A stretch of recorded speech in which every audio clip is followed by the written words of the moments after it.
Welcome back to another edition of the Disney Dish podcast with Jim Hill. It's me, Len Testa, and this is another show in our chronological Disneyland saga. And in order to tell the story of time in Disneyland, we need to bring in our own Father Time one, Mr. Jim Hill. Jim, how's it going? I turned 58 a week ago.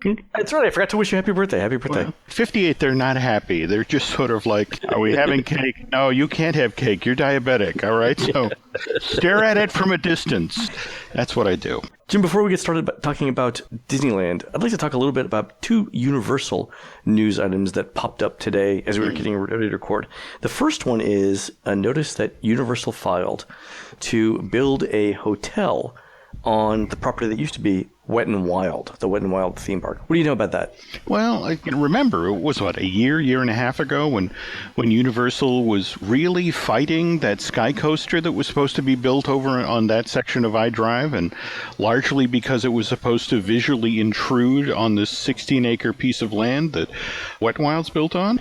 Right, it was going to be the, tallest roller coaster in either North America or the world or the galaxy, something like that. And I think it's still coming, if I remember correctly. But the thinking was that the reason that Universal was fighting this so hard was that's where park number 3 was going to be built.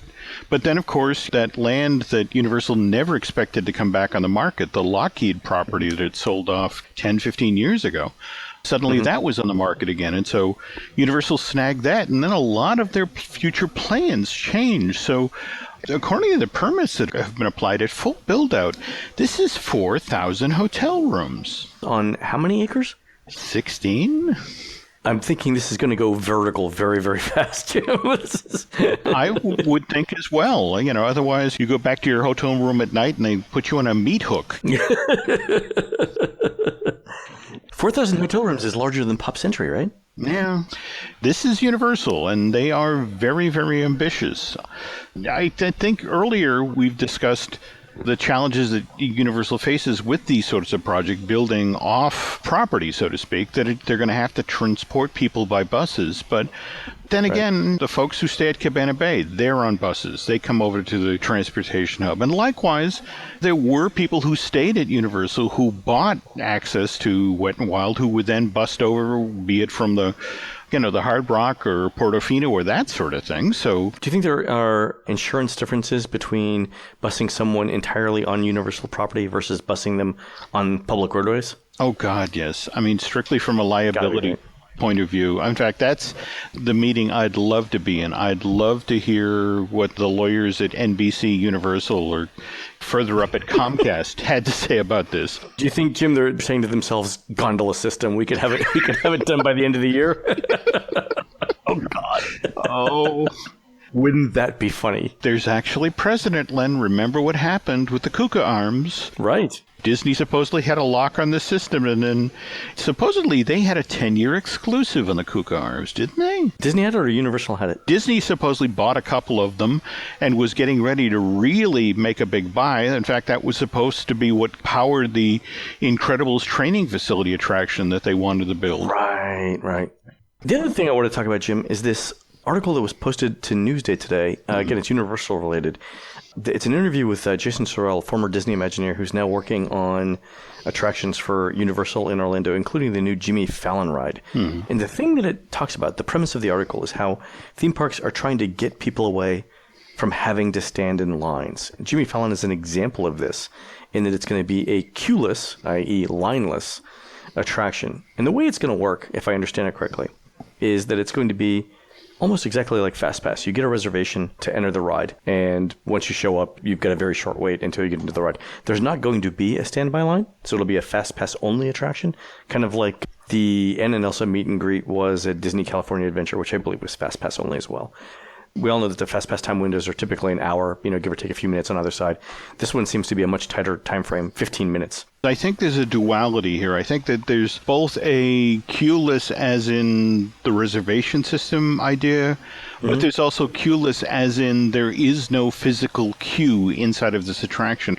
As I think of it, this really is kind of a riff on what they did for Dumbo at Storybook Circus, where you're handed that beeper thing and then your child can run crazy in the play area until it's time to finally board Dumbo. Ah, good analogy. Yeah, yeah. In the case of the Jimmy Fallon Race Across New York attraction, I mean, you enter what's supposed to be a faux version of 30 Rock, the Rockefeller Center where NBC is headquartered, and you're then downstairs in sort of a Tonight Show museum where they have wonderful exhibits that go all the way back to Steve Allen and take you right up to when Jimmy is running the Tonight Show.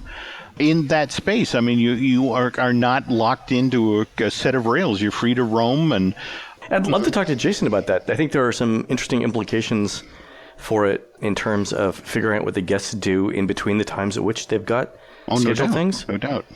We're obviously simulating a touring plan that involves the Jimmy Fallon type of queue list system. We could also simulate what happens if there were 2, 5, or 10 of these kinds of attractions in a theme park as well. So I'd love to hear his input on how he's figuring out the same sort of thing, like how he's simulating it for 40,000 people in a park or 30,000 people in a park.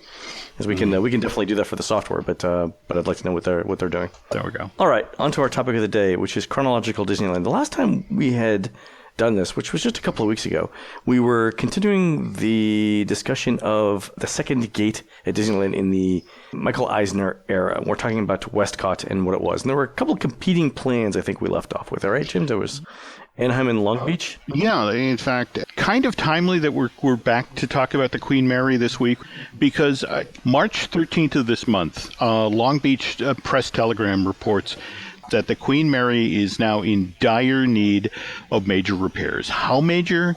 The estimate is $289 million. Wow. To make things worse, there's a ticking clock. The engineers who did the report said if repairs do not get underway in a timely manner, and they're talking about within 5 years, the Queen Mary is likely to experience catastrophic structural collapses. Entire chunks of the hull coming loose and falling off into Long Beach Harbor. 30 years ago, Disney had its A-team ready to swoop in and save the Queen. And who was going to head up this effort but Kim Murphy? Now, Kim actually got his start at SeaWorld in San Diego back in 1965. He was straight out of college.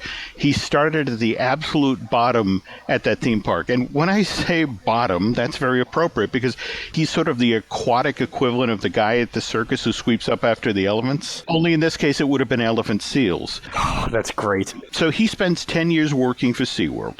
Kim strikes out on his own in 1977, sets up a consulting company, which is how he ends up working on The Deep, which, for those who worked on the production side of this movie, the memorable part of this film was that it was the first movie to shoot on location off the shore of Bermuda. And they actually built an entire film set, the wreck of the Goliath, and they placed it inside of this million-gallon tank that was designed by Kim Murphy.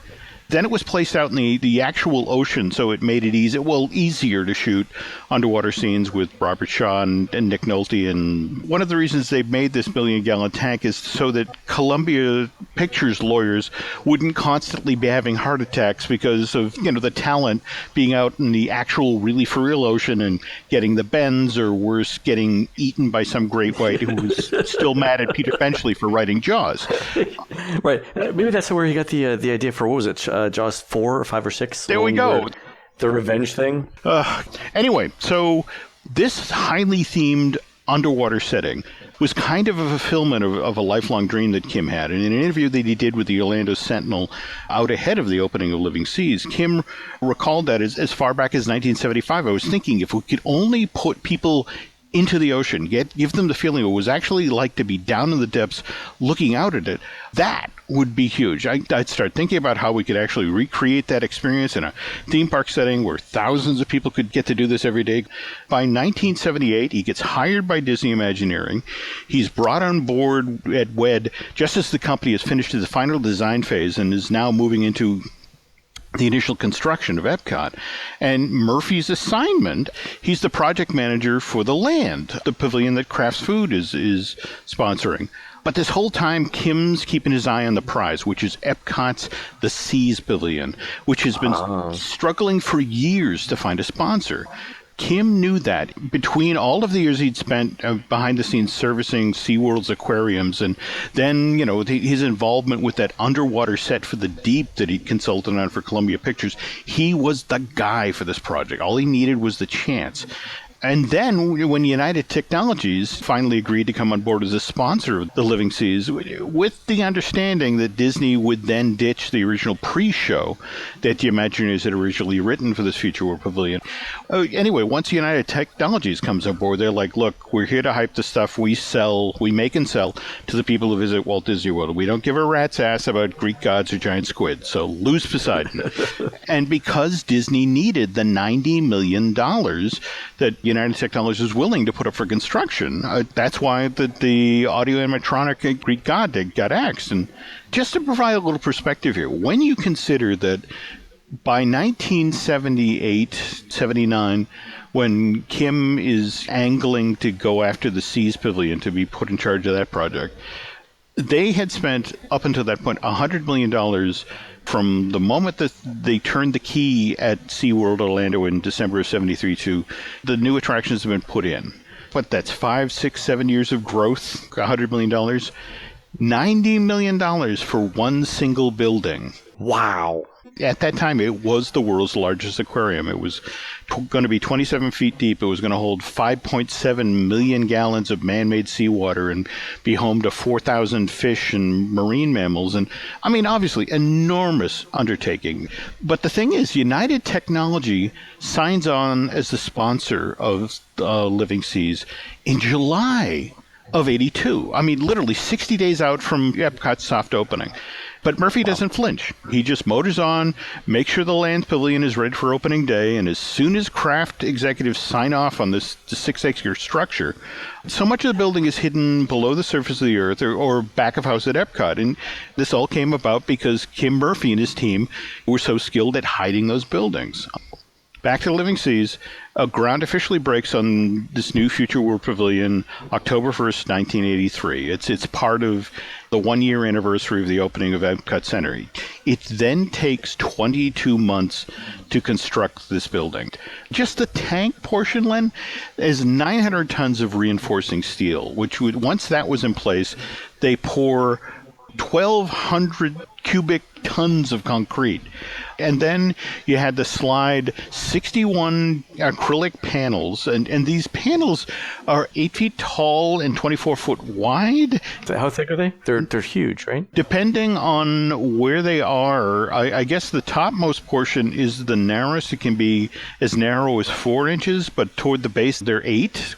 Let's not forget that before you can put the 150 species that they spent the better part of 2 years collecting into this 203-foot diameter tank, you got to first make sure the filtration system works. And that was months and months of tests because there's 6.25 million gallons of water in that building, both freshwater and seawater.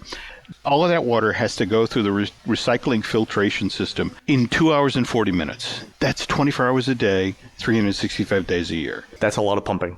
But Murphy made it happen. He persuades people like Dr. Robert Ballard from the Woods Hole Oceanographic Institute. They find the Titanic in September of 1985. The Living Seas Pavilion is scheduled to open in January of 1986. So what does Kim do? He gets on the phone, he calls Robert, and as part of the CBS television special that's used to launch the grand opening of the Living Seas, here's John Ritter doing a live uplink with Robert Ballard, who is unveiling footage that has never been seen of the Titanic. And it's part of this Disney theme park opening special. On the heels of the Living Seas' successful launch, Murphy was first made director of show quality assurance for all of Walt Disney World and all of Disneyland. But given his bona fides when it came to animal care and environmental issues, well, this is why Murphy was then made vice president of environmental policy for the entire Walt Disney Company in the early 1990s. there was an aspect of crisis management with this promotion. At that moment in time, Disney needed somebody with impeccable credentials in the wake of what had just happened on Discovery Island back in September of '89. While they were in the process of relocating 150 nuisance animals, these were turkey buzzards that regularly attacked a lot of the other animals that were on display at Discovery Island, eating their food, that sort of thing. Anyway, 19 of these birds had wound up being killed. Among the problem birds, there were some real problem birds, and so what Disney would do when they were relocating them would put them in a steel garden shed and toss the animal in Florida, and then just kind of walk away for a couple of days, and that problem would help it, solve itself. In the way that being in the cooler in The Great Escape helped Robert Redford. I don't think they gave the birds a tennis ball, though. Anyway, moving on here. So Disney needed somebody to be the face of its new, extremely animal-friendly, pro-environmental effort, and Kim got tapped for this gig, and he's got to spend the bulk of his time back in Southern California battling with one of the most pro-environment, anti-development organizations on the planet, and that's the California Coastal Commission. Oh, yeah, they're legendary for not allowing things. And remember, one of the things we keep circling back on whenever we talk about the Queen Mary as part of this series is that the city council had already signed off on the idea that whoever took over this property could, in fact, fill in a certain portion of the harbor to make it that much more advantageous to build an attraction there. But again, the California Coastal Commission had to sign off on this idea. And I think it's time we finally talk about this parkland. And this I'm holding in my hands here. This is the preliminary master plan for Port Disney. It was prepared by the Walt Disney Company in July of 1990. How about today we'll just talk about the theme park, Disney Seas, and particularly why Kim Murphy so wanted to build this park. I'm reading now straight from the plan here. The centerpiece of the proposed master plan is a new ocean-oriented theme park concept tentatively called Disney Seas, which combines a wide variety of Disney-style rides, shows, and attractions with activities directed toward developing a better understanding of the sea. Disney's Imagineers have focused their efforts on exploring the myths, romance, challenges, and the mysteries of the ocean, the world's last great frontier. Both educational and fun, Disney Seas will break down the barriers between our guests and the sea. While the theme park is currently in the early stages of development, some concepts are under consideration are briefly discussed below. Okay, so we start with the centerpiece of the park, Oceana. This is going to be the focal center in a very Epcot-y sort of way, Len. I mean, you come through the main entrance plaza, and there in front of you is this series of futuristic bubbles. In the center is a giant bubble. We're talking about something the size of Spaceship Earth. As you enter this, you are taking on a fantastic evolutionary journey through the world's seas. Guests will walk through a state-of-the-art, 2-story tall aquarium. The curious can then journey to the 21st century, where they can visit a working future research center, where scientists from the world's leading institutions would then come together to conduct oceanic studies. Gee, I wonder if Bob Ballard would have been involved at that. In much the same way that researchers can now be seen working at the Living Seas and the Lands Pavilion at Epcot Center. Adults and children alike will learn about the ocean and its diverse marine life in a hands-on exploratorium. And again, remember, Michael Eisner's fear was always that Epcot is too educational. We need to fold in entertainment. So toward the back of the park, you see a volcano shape rising up. And this is Mysterious Island, where guests can find the lost city of Atlantis in a modern version of a Disneyland e-ticket attraction. Children can also find clues to buried treasure on Pirate Island, where the more intrepid might dare to board Nemo's lava cruiser and careen suspended through dangerous caverns. Some of this other stuff just sounds like fun. I mean, for example, there's an aqua labyrinth, which is a challenging maze where the walls are made only of water, which to me sounds like a delightful version of the corn maze. When you quit, it's like, screw it, I'm walking through the water. Anyway, that serves as the entrance of Hero Harbor, where the myths and legends of the sea would come come to life. Here, guests would find rides themed to the adventures of Sinbad, Ulysses, and other storied adventures of the sea. Instead of show buildings, there are show boats. Supposedly, you would have an actual boat shape on the surface, but below the ground, there would have been a soundstage-shaped building that could be as large as the ride needed to be. At the edge of the bay facing downtown, a boardwalk would recreate the nostalgia of the Long Beach ocean front of its heyday. Nearby, at Fleets of Fantasy, a harbor full of fabled and fancy ships, including outsized Chinese junks and Egyptian galleys, would disguise dining and entertainment experiences. And then, finally, shoppers and diners would be intrigued at the Disney Sea's themed environments. It'd be a Grecian village, an Asian water market, a Caribbean lagoon. And here, guests might be seen surfing, snorkeling, or wading through tropical reefs teeming with fish. So, we get a chunk of Typhoon Lagoon. Some will be able to experience the ultimate water adventure, being lowered in a steel cage into a tank full of sharks.